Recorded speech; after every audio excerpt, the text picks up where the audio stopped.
On September 1, 1969, at the age of 27, Gaddafi led the rebellion of the Free Officers, which overthrew the Idris dynasty and established the Libyan Arab Republic. Began his iron-fisted rule of Libya, that lasted more than 4 decades.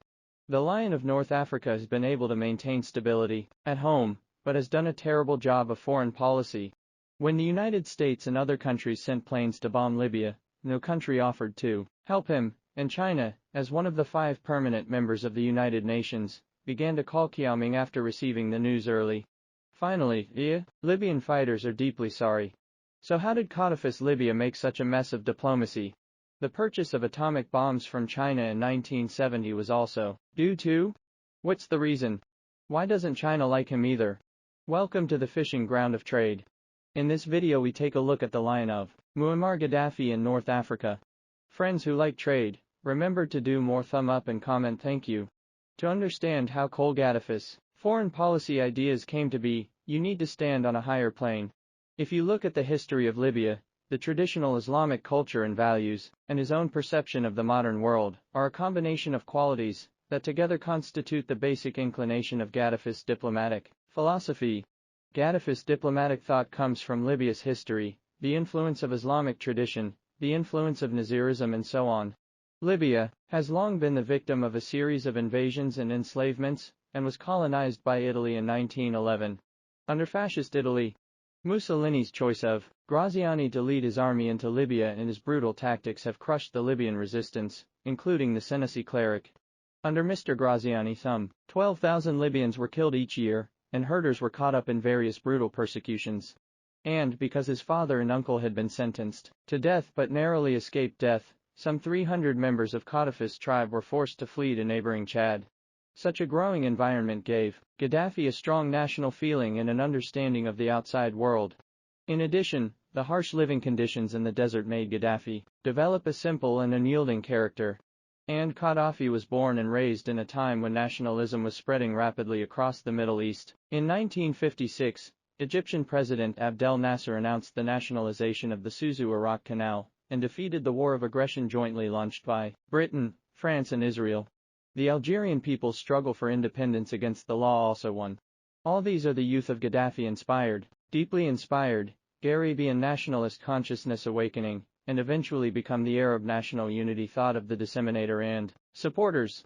As a result, Gaddafi's diplomatic thinking is difficult to summarize in a few simple words. However, his pursuit of the unity of the Arab world against Western hegemony and the spread of Islam are his important missions since he came into power. In practice, however, radicalism has become a central feature of his diplomacy, and that trait carries great risk for him and for Libya. His fund manifests itself in its defiant attitude to the West. Those who support the Palestinian movement are the friends of the Arabs, and those who support Israel are the enemies of the Arabs, so they have long been in a tense and hostile state with the United States. On the other hand, on the issue of Arab unification, the Arab nation is usually achieved through peaceful negotiation. But Colonel Gaddafi has repeatedly vowed to achieve unity by non-peaceful means if necessary. In addition, the Libyan Revolutionary Steering Committee has also established the Revolutionary Export Bureau for external activities. He said Libya has a sacred obligation to Muslims around the world, and that supporting Muslim independence movements in other countries is by no means interfering in his country's internal affairs.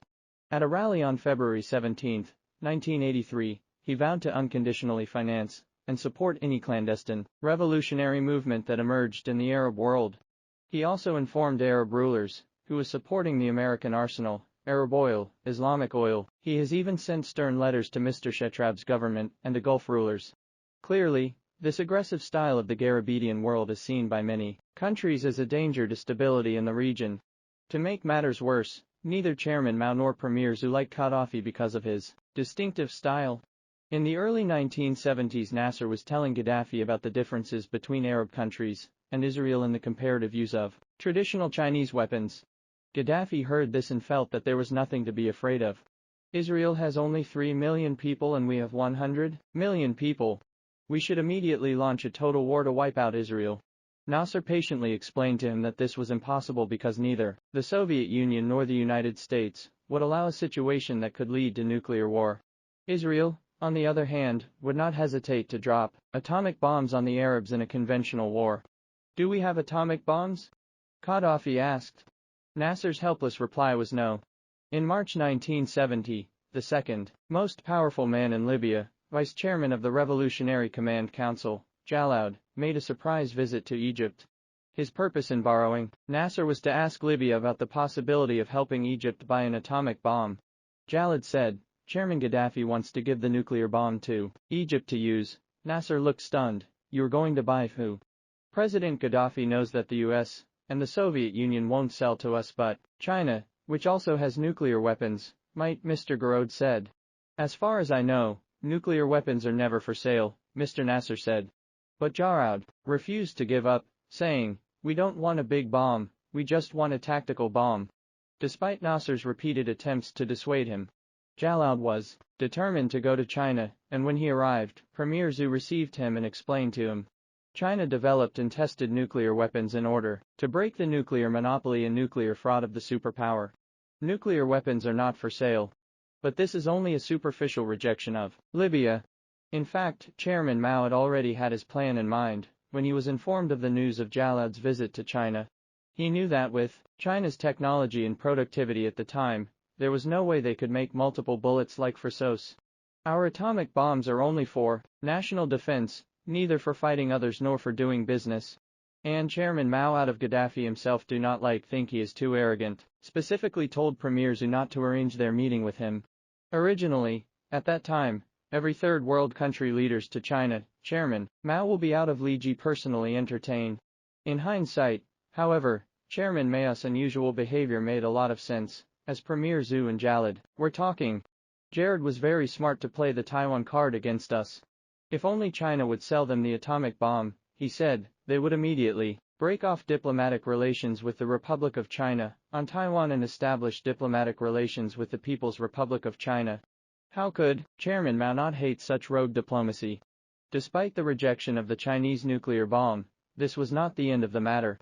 Gaddafi did not stop at that point from developing Chinese nuclear weapons. He has been trying, exemplified in 1971 when the People's Republic of China restored its lawful seat at the United Nations and expelled Taiwan's representative from the body. Of the 76 countries that voted in favor, Libya was one of them. In 1982, Gaddafi himself headed a Libyan delegation to China. The visit was not a small affair, with a delegation of 300 people, including several female bodyguards. The two sides had already agreed that the plane would enter China from Xinjiang, land in Urumqi, and then transfer to Beijing. However, the Chinese representative at the airport waited for 3 hours as scheduled, but the plane did not appear. Suddenly, 3 planes of unknown origin from China's southwest border entered China's airspace. It turned out that these 3 planes were Gaddafi's special planes. Because of his poor relationship with the Western countries, he was afraid of being attacked, so he always played tricks when he went out. He only played the East and the West, and only played the North. After getting off the plane, Gaddafi was still so magical that the men sat wherever they wanted at the state dinner, rather than by week's number, much to the embarrassment of the Chinese delegates. During his stay, he often made inexplicable demands on the Chinese side. Especially at midnight he said he would hold a birthday party for his bodyguard, so the Chinese cook had to get up very reluctantly to cook for him.